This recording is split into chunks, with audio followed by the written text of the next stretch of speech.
is Heidi from Garden Crossings, and we're going to do the part 2 of the shrub color tour. So it is mid-December right now, but a lot of these shrubs have some really fabulous fall foliage going on.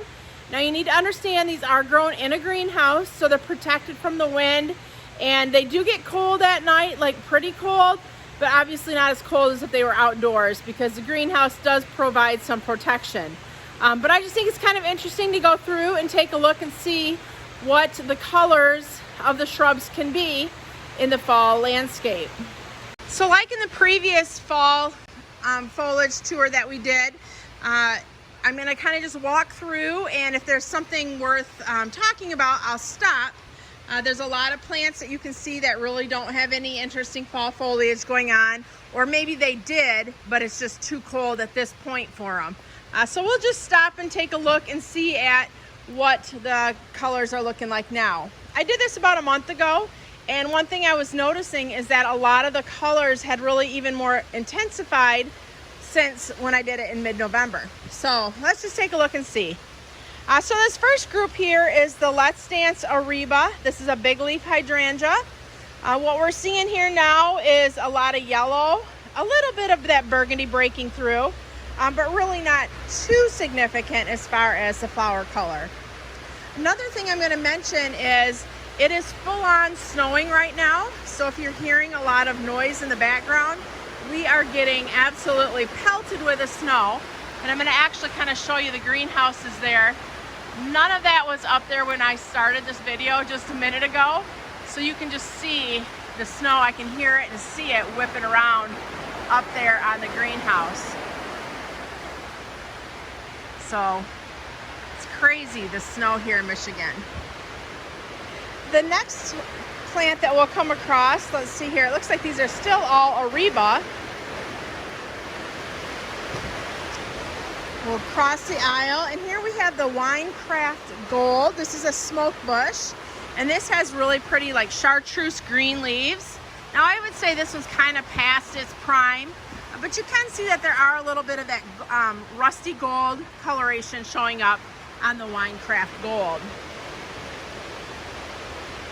Continuing along, we've got the Let's Dance Big Band Hydrangea, and that one's got some really pretty color going on. The yellow, but then the fiery red and burgundy as well.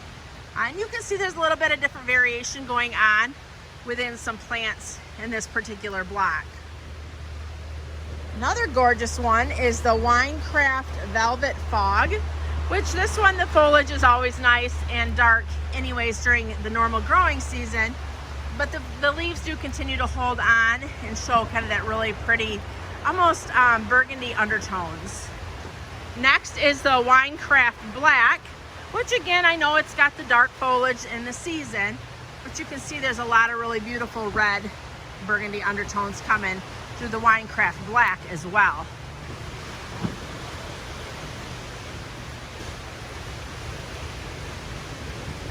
Let's see, Big Band, there's a couple flowers, which is always kind of fun to see the flowers that are kind of sneaking through for their last blooms of the season. Next we have the Let's Dance Rhythmic Blue. And with the Rhythmic Blue, there's a lot of burgundy going on with this particular plant. So that's got really nice foliage. The thing I think that's interesting is how these hardy hydrangeas, they all kind of take to the cold weather color just a little bit differently.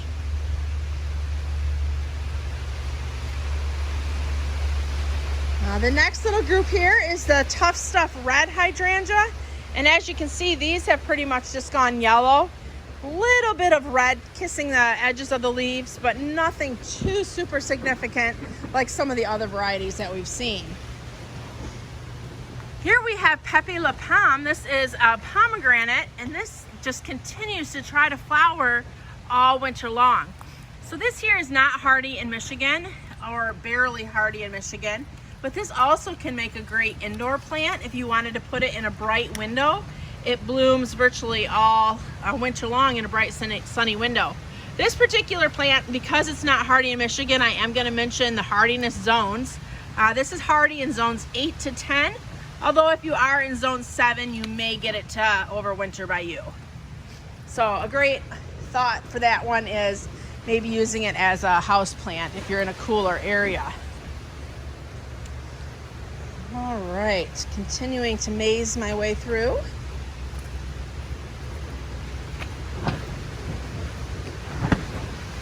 Cut through this little block here and head over to some pretty fabulous hydrangea color down at the end there. So that grouping is the Tough Stuff hydrangea. So even though the Tough Stuff red really didn't have a lot of color going on, the Tough Stuff hydrangea is proving to show a lot more color. Here we're getting a lot of that deep reddish burgundy, and that looks really pretty. I even think it looks really cool up against how those leaves are really yellow. It almost looks like little tips of fire on the foliage. Tough Stuff Aha, really not showing too much of an impressive show of color. More of that lime green with the deep, deep burgundy, but nothing that's too showy as we've seen here with the normal Tough Stuff. Some more Tough Stuff Ahas.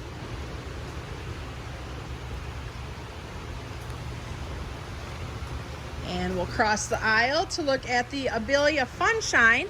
And although these don't have a lot of foliage color, they do have some. So you can see there's a little pocket there of that deep burgundy color. But it's also really kind of fun because these are blooming or even past the bloom a little bit. But I think that kind of dusty rose is really pretty, showing through on the Funshine Abelia. So during the normal growing season, you're going to see little kisses of yellow and orange. Right now we're just seeing a lot of little hints of pink on the tips of the plant.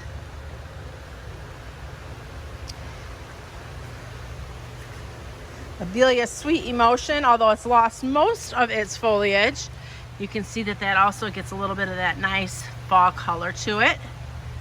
Lowscape Mound has lost all of its foliage except for maybe a leaf or two here and there. But you can see with what's here kind of fallen that aronia lowscape gets really great fall color. Heading along, we've got the Perfecto Mundo double white azaleas. These are an evergreen shrub, and they are actually putting on a little bit of flower color. So let's go find a pretty white bloom. Here's one. A really crisp, clean white flower here on the Perfecto Mundos. These are a reblooming azalea, so they will give you color, you know, throughout the summer. And they are, let me double check the zone here, zone 6B to 9. So again, not probably the best selection for Michigan, and that's if you're in a protected area, but a really great plant if you're zone 7 and warmer. Perfecto Mundo double purple also has a pretty little flower there. Double purple, the foliage is a little bit deeper color. And look at all those buds on this plant. So this is just waiting to flower up. Now as it gets cooler here, they probably won't flower up so much this winter. But definitely next spring those buds are waiting to just explode. Perfecto Mundo double pink is the next one we have. These flowers are a little bit more spent, but let's just go in and take a look. Nice kind of a light to medium pink double flower. Really pretty. Across the aisle we've got the Let's Do Can hydrangea. This is a big leaf hydrangea, and this one's got some really pretty color going on with that deep burgundy and red, and definitely I would say the burgundy and red is more prominent than what the yellow is. So I would say that one would be one I would call nice cool weather color. There's a lot of little azaleas in this area. Perfecto Mundo double orange. Now this color isn't very a good representation because these are pretty almost done flowers, but they typically look more orange than what we're seeing there. Perfecto Mundo red. There's a couple flowers for us to take a look at. Really pretty. I always love it when I can sneak in a couple flowers along with this foliage color. You can see here these plants have all lost their leaves. Crossing the aisle again, we'll see the Let's Dance Blue Jangles hydrangea. It has a little bit of color on the tips, but right now it's really pretty much showing more that lime green color with just a hint of burgundy on the edges of the leaves. Not a lot going on here. Steady as she goes gardenia. These are trying to flower, although it's a little bit cold in the greenhouse for these guys. But here's a flower I can show you. There we go. Very fragrant. This is a little creamier in the picture than what it actually is when it blooms in season. I'm going to mention the hardiness zone of this as well, because this is not hardy in Michigan. This is hardy in zone 7 through 10. So a great tropical plant for those of you that are just a little bit warmer than what we are here in Michigan.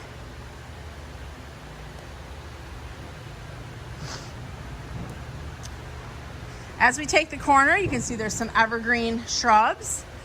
Really nice foliage here.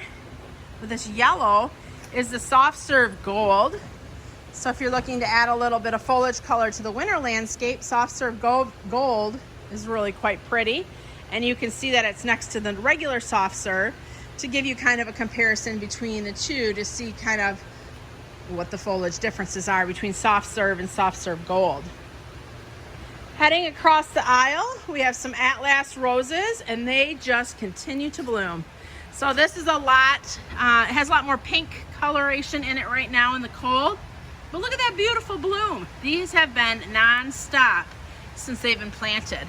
So if you are looking for a long blooming rose that is just really a hard worker in the garden, Atlas certainly would be something to consider.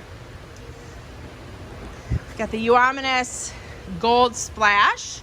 That's an evergreen with the yellow and the green. Really, that's pretty much the same color that it is in the summer as well. Maybe a little bit brighter yellow, but kind of a nice splash of variegated color. Legend of the Fall has really great fall foliage, just really fiery red. That's doing really nice. Legend of the Small is next. This is a little bit orangier foliage, a little smaller leaf. I'll kind of give you a side by side. So Legend of the Fall is on the left and Legend of the Small is on the right. Continuing on, we've got the brass buckle. This is a Japanese holly, and that's got some really nice yellow tips to it. This is an evergreen holly. Really, berries are not super significant, if at all, on the brass buckle. These are the berry heavy and the berry poppins. They are needing to lose their leaves. Because these were planted fairly late, they were planted in August, they're not going to be berrying up for this winter, but they should, once they get in your landscape, berry up for next winter. So berry heavy and berry poppins, they would need a male pollinator to get them to berry for you, and the male pollinator that we recommend is Mr. Poppins, or if you have it already, Jim Dandy also will work. You got some of the lemon zest, oh so easy lemon zest roses, putting on a little bit of a flower show. Let's take a look here. Again, this is not a good representation of what they're going to be doing for you in the summer, but it is a little bit of color to show you now as we're walking through the greenhouses. Continuing on, we've got the Castle Keep and the Castle Wall. These are evergreen hollies, and they do get berries on them, but again, they're not bearing because they were planted kind of late, but I want to show you the beautiful foliage on these. So these will all get red berries on them next winter. So the male pollinator for Castle Wall and Castle Keep, the male pollinator for Castle Keep and Castle Spire is Castle Wall. So to get berries, you'll do need a male pollinator for those two hollies. We also have the gem box holly. This is an inkberry dwarf holly, and they're very compact. They look a lot like a boxwood. Obviously they're not really doing anything for fall color, but the fact that they do keep their leaves in the winter gives you a little structure in your landscape if you do choose to plant the gem box holly. All right, we'll head down. I think I see one more plant down here. These are Mr. Poppins. They're the male pollinator for the berry heavy and the berry poppins. So again, not too significant a foliage, but I just want to point out that that's the guy you're going to need to get the girls to berry.